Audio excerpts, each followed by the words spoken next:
లేవన్నమాట. మెయిన్లీ అక్కడ వచ్చినటువంటి తేడాల్లో వీళ్ళు లేకపోవడం వల్ల ఆల్టర్నేటివ్ లేదు కాబట్టి కాంగ్రెస్ పార్టీ కమ్యూనిస్టులను ఆల్టర్నేటివ్ చూడడం మానేశారు వాళ్ళు.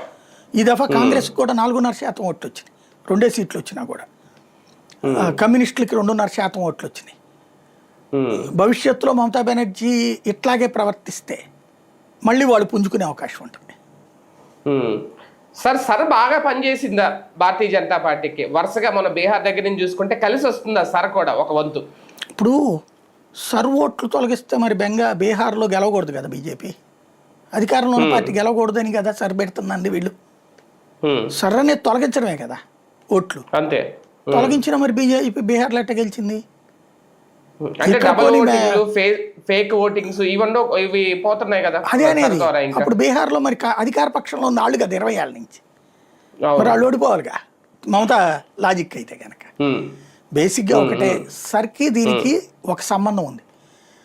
సర్లో తొలగించిన ఓట్లు ఇంతకుముందు మామూలుగా అధికారికంగా తొలగించాలి లెక్క ప్రకారం, తొలగించట్లేదు.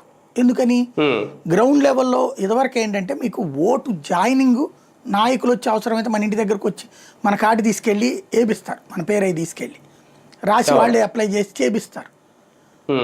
మన ఎవరైనా చచ్చిపోతే తొలగించే పని ఏ పార్టీ వాడు తీసుకోడు. రూల్ ప్రకారం అయితే ఎవడన్నా పెట్టాలి.